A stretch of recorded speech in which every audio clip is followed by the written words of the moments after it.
Can we start?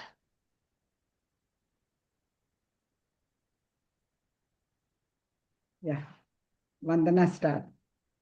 Okay.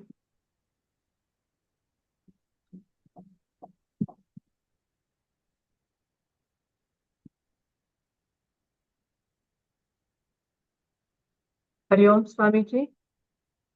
Hari Om to everybody over here. So today we are going to do the summary of class 55. Class 55 continues the discussion that once Atma is realized and the person enjoys Jivan Mukti while living, and then how one continues to lead his life. Swamiji talked about imaginary realization and actual realization in the previous class. Shloka 54 warns us that some people, after gaining intellectual knowledge, follow passions and disregard shastras or morality, claiming Atma is beyond all this. This is a trap because the mind has the capacity of imagination. To create a better life, we first imagine it, then the intellect becomes energized with that thought. Similarly, after doing Vedantic studies for a long time, the mind forms ideas and concludes that it has understood and realized. That is imaginary realization. Such people's behavior will be uncontrolled and they become self-willed. They do not follow laws of karma or scripture. Swami Vidyarana quotes Sureshwaracharya, Shankaracharya's direct disciple, who authored Naishkarmya Siddhi. This high-level Vedantic text is very direct. In Shloka 55, it explains Shankaracharya's warning from Naishkarmya Siddhi. If one who claims to know non-dual Brahman lives an unrestrained life, then what is the difference between him and a dog that eats unclean things? The comparison is strong.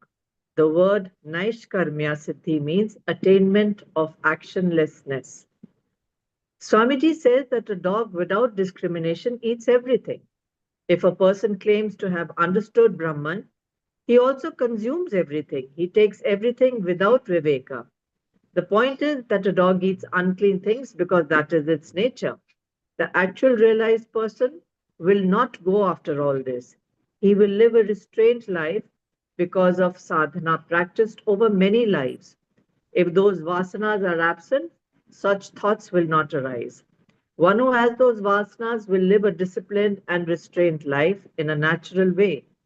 He will have those rules of life which he practices naturally by birth. That is something very special. Shloka 56 elaborates the stages of spiritual evolution. Before knowledge, suffering was only from mental defects like ignorance, doubts, confusion. But after such knowledge, and when one lives in an unrestrained way, people abuse and disrespect him. So suffering increases. The enlightenment involves evolution, not revolution.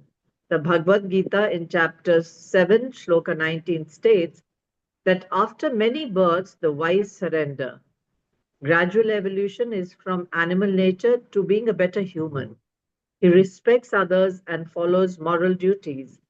Next, he moves from a better human to an unselfish person, where he does not think only of himself, but he also thinks of family, society, nation. Here, empathy develops. The next stage is where an unselfish person becomes a spiritual practitioner and shares, does dhanam, and is inclined to follow the Shastra. Most seekers are at this stage. Then the spiritual practitioner goes on to becoming a saintly person. In the final stage, the person moves from being a saintly person to a realized person and a Brahmagyani. In this evolution, unwanted tendencies are left behind.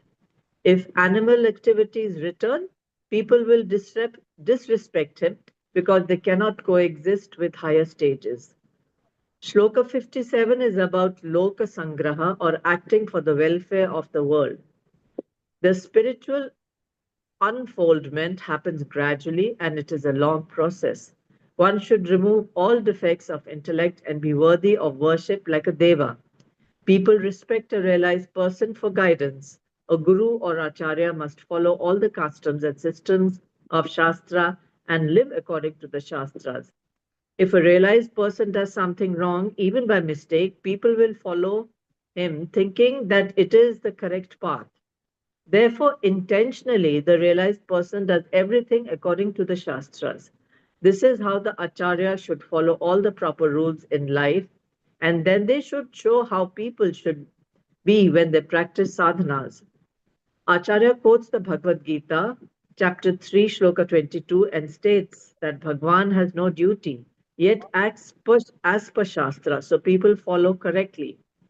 In the Shastras, in Vayu Purana, the definition of an Acharya is given as he who spends many years to study the profound meanings of the scriptures, establishes others in that conduct, and himself practices it. That person is called an Acharya. Shloka 58 explains how to give up desires through dosha drishti. Vidyarana Mahaswamiji gives his blessings and says, Sukhi Bhava, you renounce unwanted passions and desires when you see the defects in desirable objects. This dosha drishti is the cause of abandoning desires. To fulfill desire, effort and karma are needed. Those actions bring punyam or papam, attachment, bondage, confusion, and suffering. Therefore, the desires should be abandoned by systematically and constantly looking for defects in them. This viveka is necessary for a sadhaka. One must protect desires that help spiritual growth, remove those that disturb. These practices are found in moksha shastras like Bhagavad Gita, Upanishads, and Prakarana Granthas. We should study these, do mananam on it, and then practice. Practice is the most important part. This is a simple but powerful technique given to us by Mahaswamiji to disconnect from our defects. Thank you and Hari Om.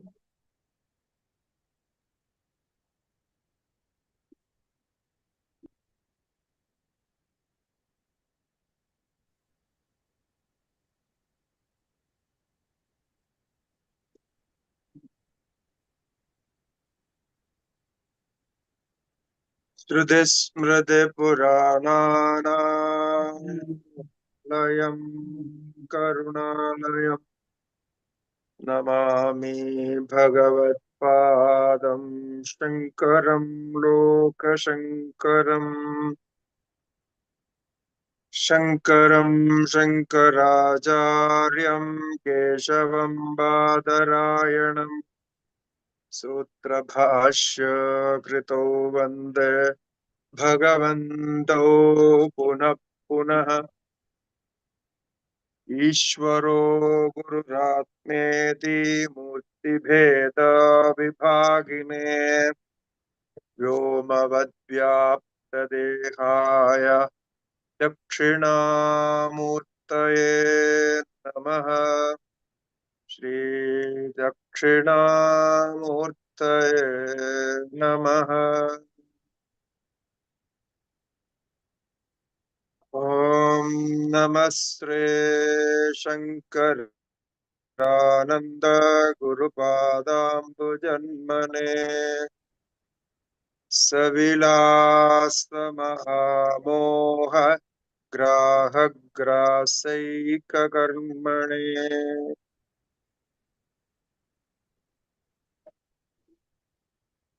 श्रीगुरुभ्यो नमः हरिः ओम्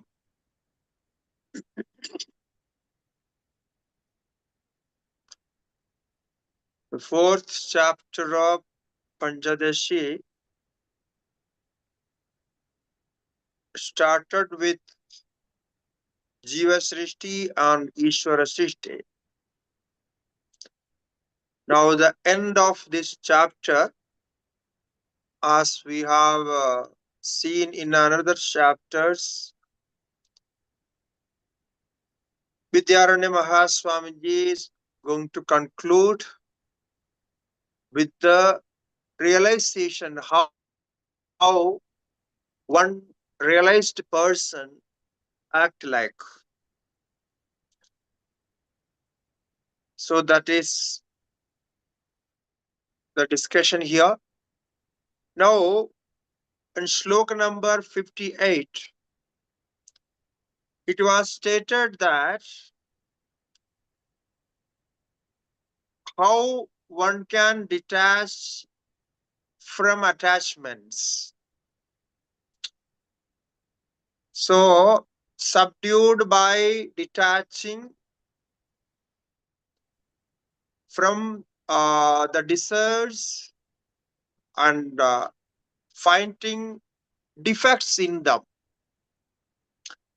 This is very commonly discussed in Vedanta everywhere. Wherever we study Vedanta, not only Vedanta, any spiritual textbook, one can find this subduing process of detaching and destroying desires, finding defects and faults in passions and desires, all those. This is a normal process. Sometimes we see because this Shastra is talking about leaving all passions, all desires. People think this is not good because we want to achieve our desires. So why the Shastra say you don't you leave no you leave away all the desires and find this path of spirituality. So when we talk about spirituality, first thing people think like this. So we can't go with passions. So if they are there, I am not a spiritual person. The same discussion. Now, nowadays, we can see this. People say, what is the problem with desires? Let the desires be there.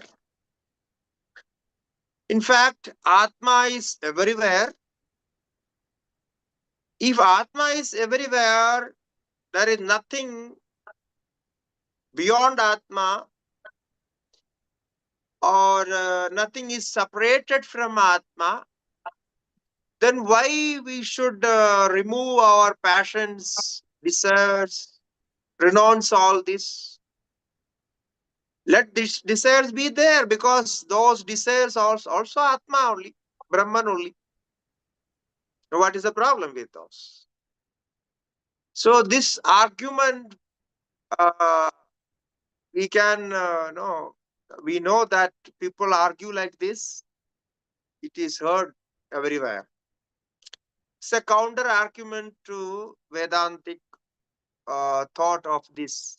Like desires, you leave off all desires, renounce everything, and go away from desires. So now the 59th sloka, this objection is raised. Why we want to leave off all these desires? Let them be there. If they are harmless, there is no harm. If they are, if we can have them and we can enjoy them, at least with these desires, it's good. No, for life. If there is no desire, what is the meaning of life? No, with this desires and some sort of imagination, we pass our time. If there is no desire, no imagination, how can we pass our time? So at least for time passing, we need the desires and imagination. No, we sit in one place and imagine so many things. Next week I will do this, and next month I am going to do this, and next year I can do all those things. I can get this, get that. So many things we unnecessarily think about. Like, fantasies, all fantasies will be their imaginations. So at least, okay, they are harmless, no? They are not disturbing anybody. Let them be there. And we can enjoy the life, time passing process. Let the desires be there. Whatever we are able to achieve, we will work on that and achieve. That's okay. If otherwise also, let the desires will be there. Why you want to renounce all these desires? So detachment is not accepted by many. They say there is no need for any detachment. So in that particular subject, the next objection is raised, and then you can see the answer, how we are going to solve with this. Sloka number 59. Tyajyadameva kamadir manorajye dukakshatihi ashesha dosha bijatva kshadir bhagavate rita. So he says, Kamadir Tejyatameva. What you said is right. One should detach all harmful desires, which are harmful. Harmful in the sense against our sadhana, making problems. So we desire those. Let be there. Kamadir Tejyatameva. The defective desires or harmful desires, unwanted desires, so those can be removed. Those passions can be removed. Tajyadameva. But manorajya dukakshati. Manorajya means harmlessly passing time with all imaginations and fantasies. In old age, mostly old age has this sort of problem. You sit in one place, you have no work, no responsibility, no activity. So sit in one place and think about so many things. So this is okay. Manorajya, it's Manorajya tu kakshati. So then what is wrong in that? People can do that. Then he says no. You see, Ashesha dosha bijatva kshatir bhagavata irita. This is not my words. In Srimad Bhagavad Gita, Bhagavan himself says, such mental actions, thoughts, desires, they are the cause of all the problems. So, Ashesha dosha bijatva. They are the seed, they are the cause of future problems. You think that I only imagined, but those imagination, those fantasies will stay in you with some impacts. So slowly the desire will come, the desire connected to that. So imagination does not stay as imagination. The imagination slowly develop into desire, and once the desire is there, the desire gets some energy of your brain, and that too moves into action, some attraction. So like that ultimately that will lead into action and result. So it starts from imagination, that's okay. But you are not going to leave those imagination there. They stay on with you with all, no, making new desires with some new objects like that. So, therefore, Sri Krishna Bhagavan, Lord Krishna says, these thoughts are the seed of all the future problems. Now, where he says, he's quoting those sloka directly from Srimad Bhagavad Gita, 2nd chapter, 62 sloka and 63. Dhyayato vishayan pumsas sankasteshu pajayate sanga sanjayate kama kamat krodho bhijayate. Dhyayato vishayan pumsaha. If a man contemplates mentally on an object, if he thinks about an object, dhyayato vishayan pumsaha, then what happens? In the beginning, he was only thinking about it, just thinking, just no time passing. But slowly, he gets an attachment, a connection towards it. That is sankaha steshu pajayate. So this is how my brain works. If you have imagined something, the impact of the imagination, the reflection of the imagination, you can say the subtle memory of that imagination, it stays there. And when time comes, that gets a form. Now, when such situation, in a particular situation, it gets that form, and then the attachment starts. At least you will you will like it. The liking process will come. So first the imagination, just fantasy. Then after that, you will like that imagination. What you imagined, what you thought. So this liking will change into attachment, because when you see something again and again, at first sight, when you saw it first, at first, no, you may not be connected with that. You don't have any idea about it.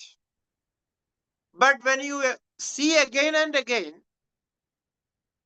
frequently you are seeing after that, slowly mind get connected to that and make some attachment towards it.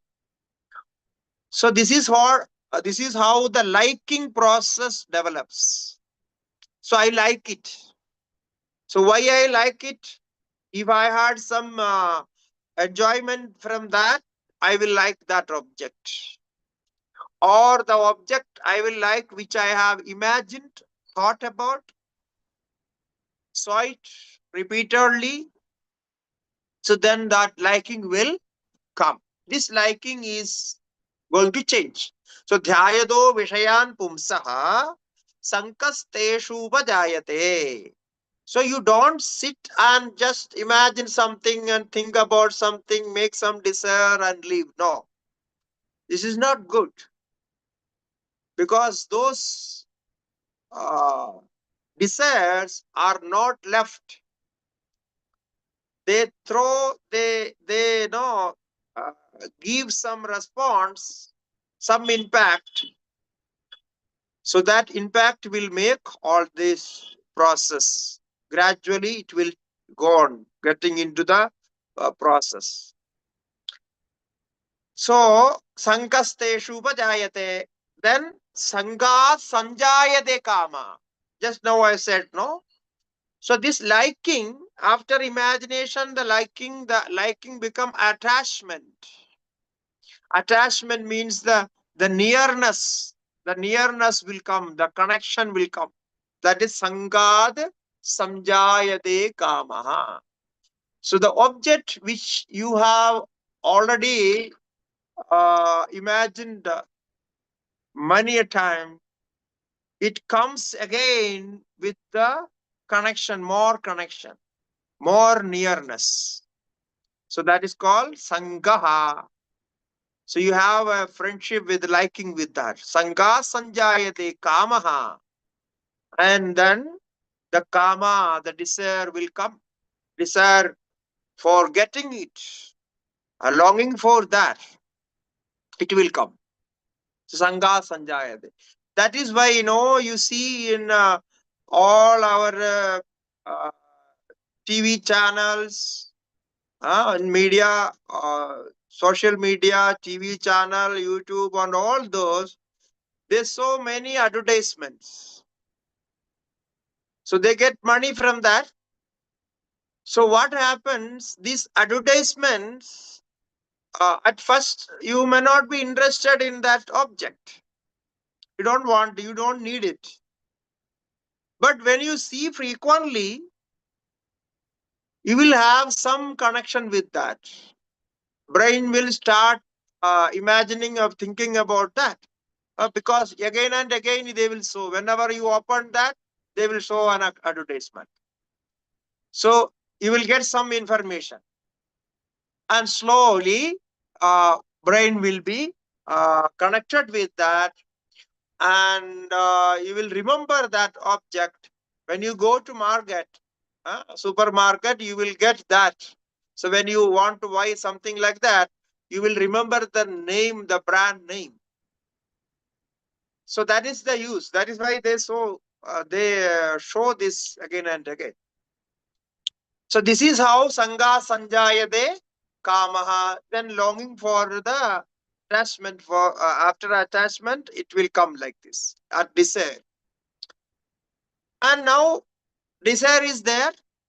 If Kamad Krodho Bijayate, if that desire, if you are trying to get it, you are trying to achieve it, if some obstruction, if somebody obstruct it, then frustration, and with that frustration, anger will appear. So Kamad Krodho Bhijayate. So if you have a desire, the other person is not accepting you, not accepting your desire, and he or she is trying to block it, stop it. So this will make a strong reaction in you, because you liked it again and again. Now you are longing for that. So this cannot be stopped. It should not be stopped. So with that tendency, the krodha will come. Krodho bhijayate. The anger leads to anger. So he become angry. Then now after he become angry, what happens? Krodhat bhavati sammoha smriti vibhramaha. Smriti bhramshat buddhinasho buddhinashat pranashyati. You see, now he become, he got that, his object is stopped. So he got anger, and krodhat bhavati sammoha. From that anger comes sammoha, delusion. Delusion means you don't know what to do, what not to do. So the discriminative mind will stop. Now your Vedanta will go away. No Vedanta, no Bhakti, no Karuna, no compassion, nothing. Everything is stopped. Now with that anger, you will be confused and confused with this delusion of confusion. That's called sammoha. Krodhat bhavati sammoha. Sammoha smriti vibhramaha. Sammoha smriti vibhramaha. You lose your memory after that. When you are confused or you are in a delusion, you superimpose all those and understand everything wrongly. There is no correct understanding, no discrimination, no viveka, no clarity of thought. So those things are gone. So you are an educated person. You was a educated person before anger. So when you become angry with this in this situation, all your education has no use. It is just waste. It doesn't work. Therefore, even scholarly person, when they get anger, they have no control over it. They do they do all wrong things because their knowledge, their discriminative power doesn't work there. So smriti bhramshaha, so loss of memory, totally confused. Smriti bhramshat buddhinasho. When you don't remember all this, then buddhinashaha, intellect cannot work. The discrimination or discriminative mind doesn't work. So smriti bhramshaha buddhinashaha. So when that happen, anything can happen. The whole problem is created there. So you are caught into that situation. Now there is no correct thought or understanding, anything like that. You have all wrong thoughts, negative thoughts. You don't think about past, you don't think about future, nothing. So in that situation, buddhinashat pranashyati. So if you lose your discriminative mind, then that is the death, because it's going to destroy you. Buddhinashat pranashyati. So you will lose. You know what happens after this situation. So everything goes. No relationship, no nothing. Nothing stays in this situation. Now you see from where it started. If you want to know more about this, you can read Bhagavad Gita, 2nd chapter, these slokas with Shankara Bhashya, the commentary of Shankaracharya. So you will get more elaboration on this. This is the sequence, no, the gradual change in stages. How the imagination and liking become desire, and then how it ends in this situation. So buddhinashat pranashyati. So there everything goes. So this verse, actually these two verses are from directly from Bhagavad Gita. He is quoting here.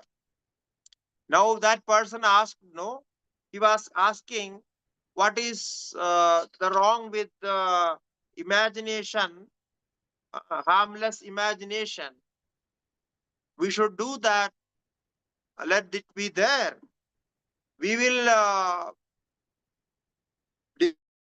disconnect all the desires, harmful desires, dangerous desires, unnecessary desires. That we will do. But let the imagination be there. No, just thinking about those things, no, enjoying those, let it be there. Why? What is the problem with that? But it happens like this. So therefore, when you see a flower outside as an object, you enjoy the beauty of that flower, the charm of that flower. But it doesn't stay there. After sometimes you can see, you will go nearer to that flower and you want to touch that flower. And after touching, if you get more time, stay there. And then you try to pluck that flower and keep it in your handbag and take home. So you see, that flower was beautiful. Because of its beauty, it was attracted. The attraction was there. The attraction went into this situation. So similarly, just seeing an object, it's okay, you just see it. If you are a good sadhaka, you have full control over your mind and you can detach all objects whenever you want. For such a sadhaka, okay, that doesn't make any difference. But when you pass through a ice cream parlor, no, nearby, if you are used to take ice cream, so when you pass and see the advertisements and the photos there, you don't want to eat. But after passing, you will just think about it. Oh, how was that? How was it? So this can take you back. You may go again there, and if you happen to go again on that way, definitely you will stop there and get a ice cream. So this is how mind works. At one time, the detachment helped you to leave it off and go, leave it back and go. But second time, the detachment has not so much power to stop, to leave that. So the second time, definitely you will enter into that shop and get a ice cream. At least you will ask how many varieties you have, what is the cost, and all those. At least you will go there and get some more information. So this is very difficult. If you want to test this, you can test tomorrow and go and test it. You will fail that. So this is how it happens. So therefore, what Bhagavan says is 100% true. It is uh, completely scientific and psychological. So therefore, you don't try to desire unnecessary things for time passing. Don't read unnecessary book. Don't see unnecessary movies, unnecessary advertisement. What you don't want to uh, see and take it, you don't try to connect with that. See, once you connect it, there is a point. There is an impact on you. So that impact may develop in such a way that buddhinashat pranashyati. Buddhinasha means you will leave or you will throw away your knowledge. You don't have any knowledge, no education, no information, nothing. All discrimination, everything gone. The buddhinashat pranashyati. Shakyam jedum manoragyam nirvikalpa samadhitaha susampadak kramatsopi savikalpa samadhina. Now you see, Vidyarani Muniji is directly taking you to samadhi. He says, this thinking process, if you want to stop this thinking process, this imagination, practice samadhi, practice concentration, practice meditation. This is what he says. Shakyam jedum manorajyam nirvikalpa samadhina. So by Nirvikalpa Samadhi, Nirvikalpa Samadhi is thoughtless Samadhi, where we call it as Samprajnada. So practice that. Eradicate all thoughts, overcome all thought process, and deeply meditate on your own existence. Don't obey mind and mental thoughts. So that is called Nirvikalpa Samadhi. So there is no object in that meditation, the objectless Samadhi. So when here we can call it as Brahma Dhyanam, the Brahma without qualifications, unqualified Brahma, Shuddha Brahma. So meditate on that. Manorajyam jetum shakyam nirvikalpa samadhina. Susampada kramosopi savikalpa samadhina. Then he continues, he says, this nirvikalpa samadhi will not come directly. One should gradually, stage by stage, develop it. So susampataha kramat. Kramat means gradually developing that samadhi process by Savikalpa Samadhi, by meditating on Ishwara with qualities. First meditate on some form and slowly change into formless. Then the beginning of meditation, you need some form, some mantra, some graph, something. From there, slowly you can, stage by stage, you can change into formless meditation. So he says, you practice that. So susampataha, it is easily practicable, easily achievable by Savikalpa Samadhina, through Savikalpa Samadhi, through meditating on forms like Krishna, Rama, Shiva, and all those forms, or whatever form you like. So this is how you can control over this manorajya, the manorajya, the imaginary mind, the mind which doesn't stop thinking. So by this practice, it's possible. This you know already how to practice that meditation. Buddha tattvena dhidosha shunye kainantavastina dirgham pranavamuccarya manorajyam vijiyate.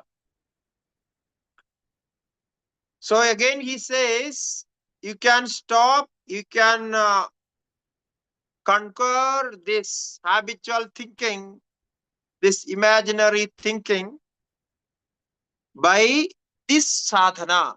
What is that? Buddha tattvena dhidosha shunyena ekantavasina dirgham pranavamuccarya.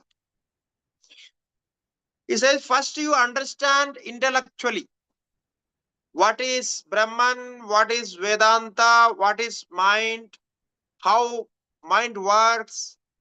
Understand all these theories. Study textbook like Pancadashi and try to understand what is Jiva Srishti, what is Ishwara Srishti, and all these technical things. So Buddha Tattvena. So one has to understand these theories intellectually. At first, intellectually, one has to understand. Then Dhidosha shunyena. Slowly remove all problems, defects in intellect. Dosha. Dosha means intellect has so many problems. Mind has so many problems. It is disturbed with thoughts, disturbed with attachment, unnecessary thinking. So remove all those one by one. So the dosha shunyena. It means mind can sit and meditate for hours. That is because it has no other activity. It is not attached to another activities. It's pure, and it can stay and contemplate on Brahman. So that mind is called the dosha shunyena. And where one has to say ekanta vasina. So he should prefer to sit in solitude. Hmm. So solitude, ekanta vasina, somewhere where you can sit quietly, calm and quiet, no disturbance, no phone calls, nobody is going to call you. So when you want to practice this samadhi, this meditation, prefer to sit in a place where no disturbance. So that is called ekanta vasina. So it is not in normal no place. The normal place mind will be working normally. It will think about those things. So if you want to really practice meditation, you have to change your place. So changing place is important because by changing place, mind will also change. So that is the ekanta vasa. Hmm. And then sitting there with all this qualification, Dirgham Pranavamucharya. So Pranavamucharya Dirgham. Ah, Japa or Omkar Japa. Do chanting of Omkara, elongated Omkara. Dirgham. Dirgham means elongated, prolonged Omkara chanting. Repetition of that pranava. Dirgham pranavamucharya. So this Omkara chanting directly connect the mind with prana. So now prana and Omkara sound, then concentration. These three goes together. Now we have practiced this. So deep and elongated Omkara with meditation. It's not just chanting, but that chanting will get the mind into the deeper level. Therefore, Dirgham Pranavamucharya Manorajyam Vijiyate. Then you can overcome this habitual thinking, this mind which uh, doesn't stop thinking. So you can practice this and get into that experience. So this is the meditation practice here just that we have discussed. Actually, in the third chapter also we had some meditation like this. Second chapter also we studied. In every chapter we have such meditation, such techniques. Because in Pancadashi, each chapter is complete. It's like a prakarana. It's a subject discussed uh, from the beginning and touching almost all the points, then conclude with the experience. So this is how it is arranged. So therefore, each chapter is complete. So wherever you want to stop, you can stop because the knowledge is complete. Jide tasmin vritti shunyam manastishtati mukavat edat padam vasisthena ramaya bahudheritam. Now here Vidyaranya Mahaswamiji wants to quote from Yoga Vasishta, the method used in Yoga Vasishta. So he says, Jide tasmin vritti shunyam manastishtati mukavata. When we stop the mind, conquered the mind, the jide tasmin, the mind become vritti shunyam, actionless. Mind is like no vritti shunyam, there is no action in mind. Mind is without action. It gradually become actionless. So jide tasmin vritti shunyam manastishtati mukavata. It keeps mum. It stop thinking.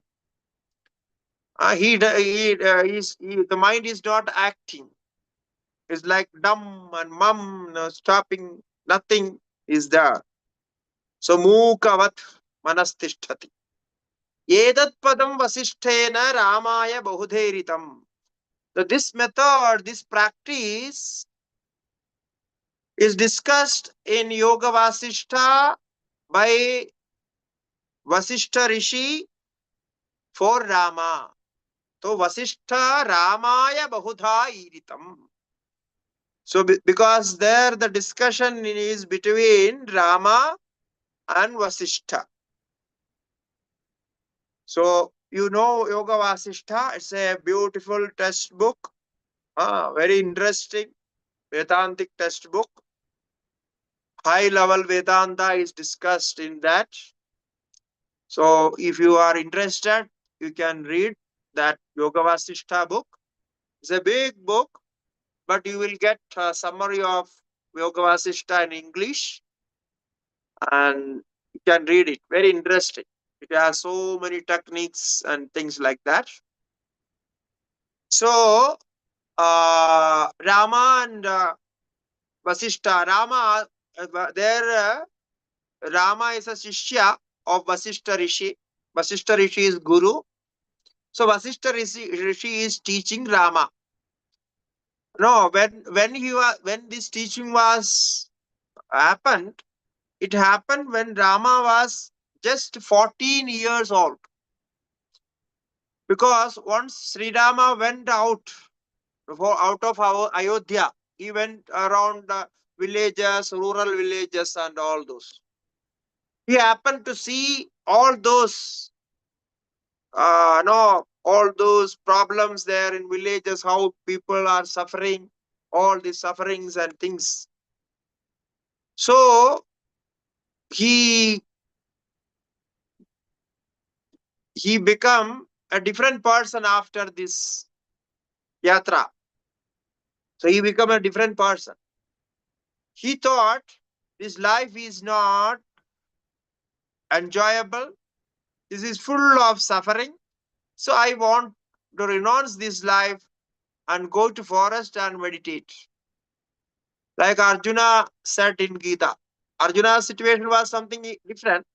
But here, Rama become a Vairagi. He wants to go to forest and meditate, want to live alone. Because seeing all this suffering, he was unable to bear them, unable to understand. Now, there was a problem because Rama's father, Dasharatha, he wanted Rama become the next king. No? And now what will happen if he goes?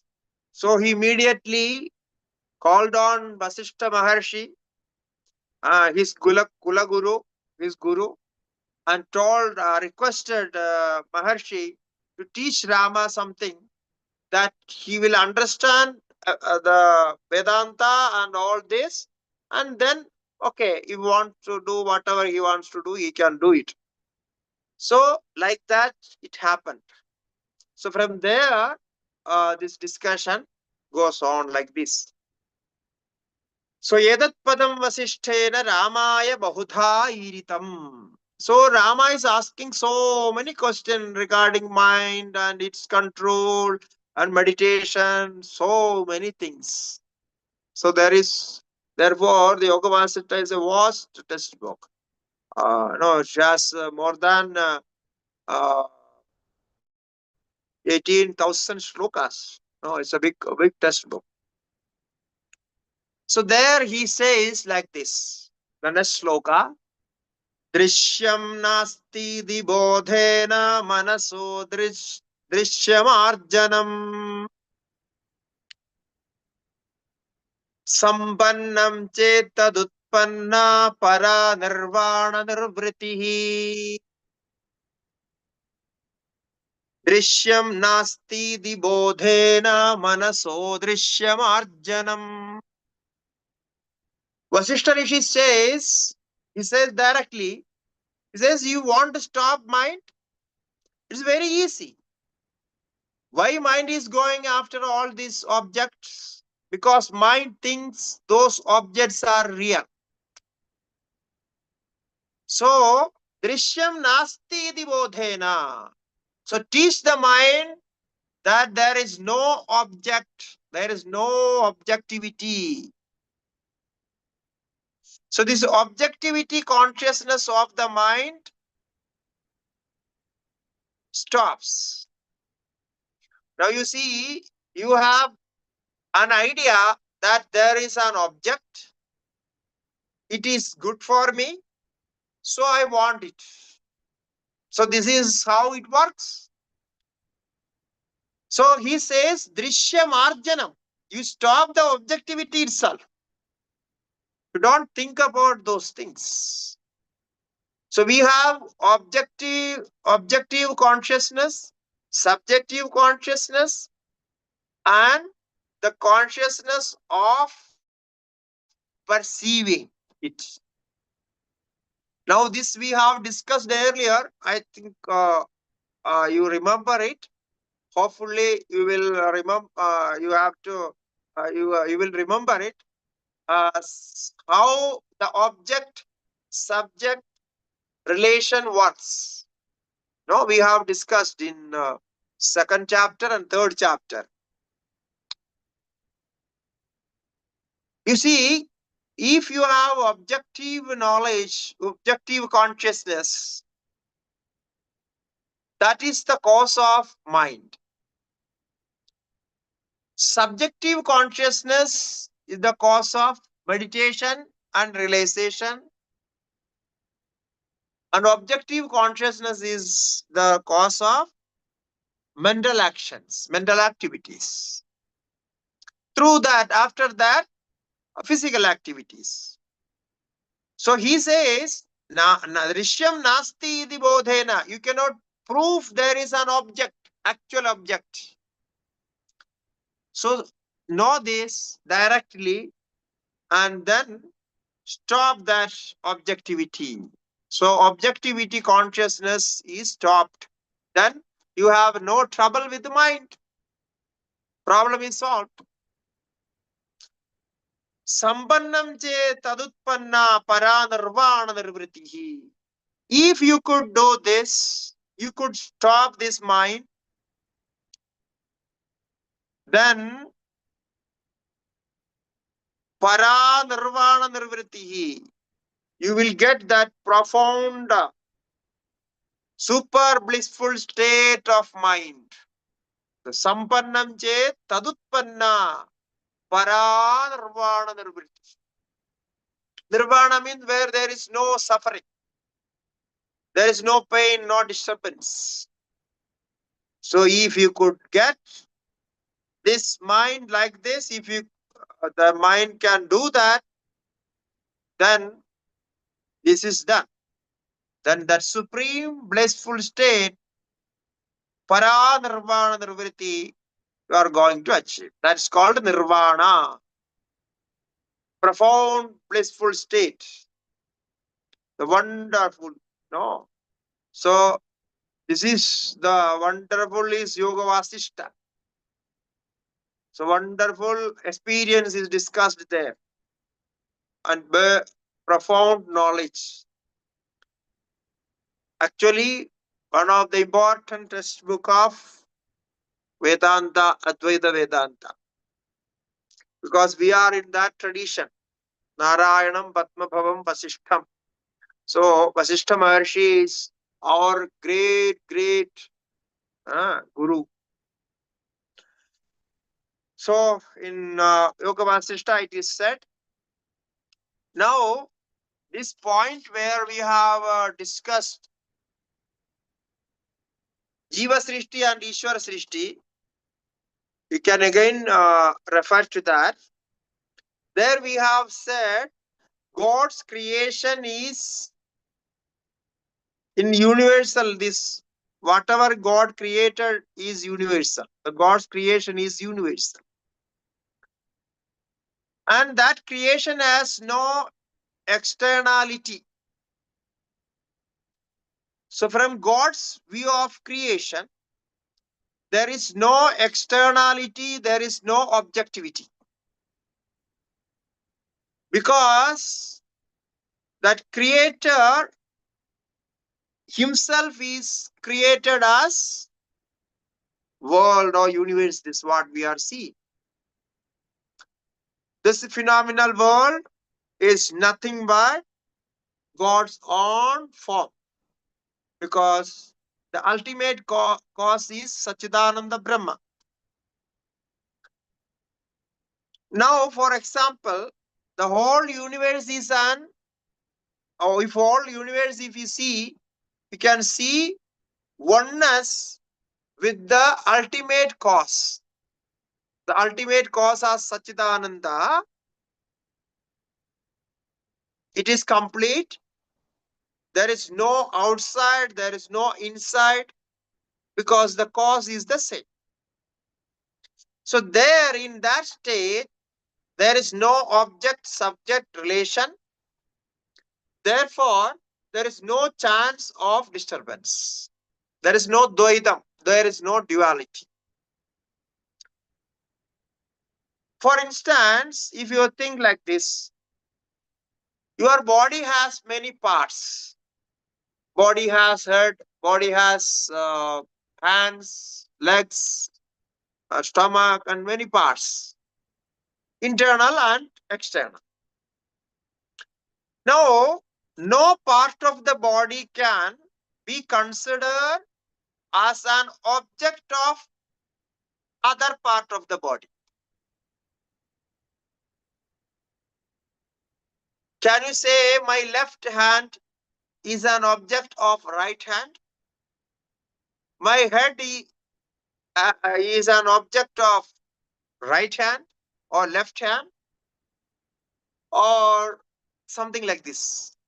No, you never think like that. Maybe you may not understand what I am trying to say, because this sort of idea never conveyed, never we discussed about this. So now when you see as body as one, the whole body is one, then you are identifying with the body. You are the body. Now, for the sake of understanding, then you never think that this part of body is subject and this part of body is object. You never separate your body. You see, similarly, if Satchidananda Brahma, Ishwara is all pervading, Ishwara is one with this universal creation, then how can Ishwara or how can the consciousness be subject and object?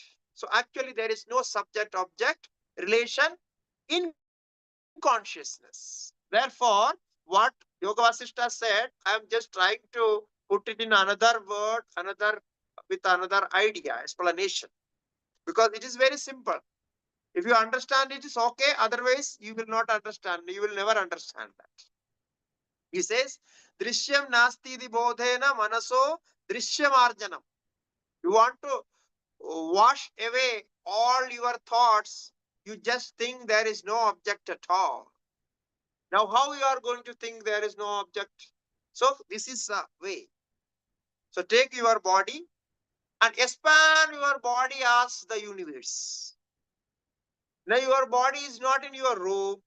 Your body is not sitting on that chair. This body is the universe. You expand it, complete body. Complete body of the universal creation. Vishwarupa, Virat Rupa, we say. So then, what happened? All those parts, whatever you see in universe, the five elements and other objects are part of your body. Like all limbs of your body.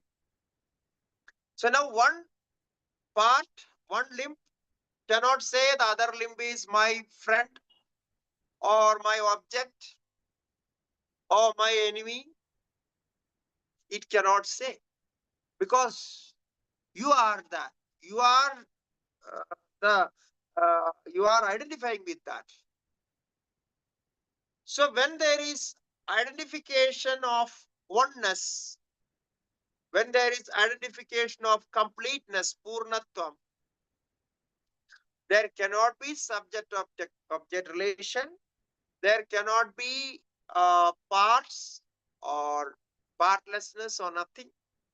So no part of the body can be considered as an object of other parts of the body.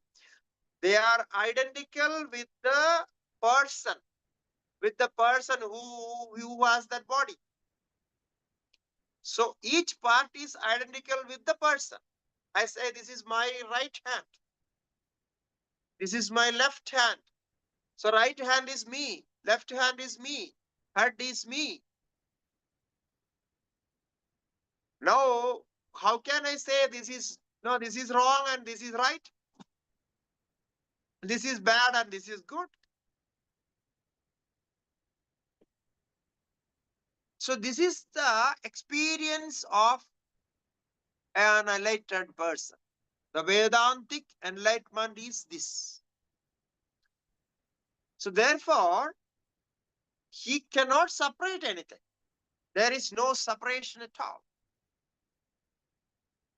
So if there is no separation, there is no problem. There is no need to control. There is no need for meditation. There is no need for concentration. There is no need for renunciation. There is no need for desirelessness. There is no need for any study, anything. Just stop everything. Okay. So, yeah, just receive it and believe it, experience it. That's all for today. We have some more slokas, but today we cannot complete it. So I am stopping here. Shri Gurubhyo Namaha Harihi Om.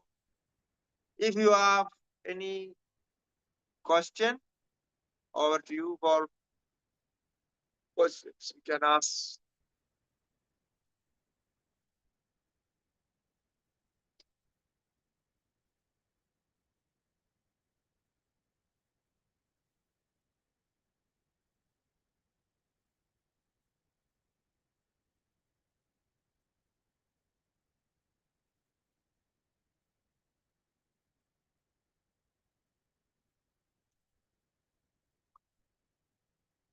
Okay, so next class we will complete the fourth chapter. Hopefully, we will complete fourth chapter in next class. So inform all our students who are there in the group just to be there for the last part of the chapter, because many are not participating. They are seeing YouTube and learning maybe. but if they could join us for next class for the completion.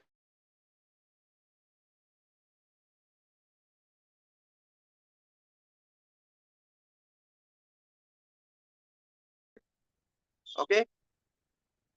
Maha Harihi O Narayana.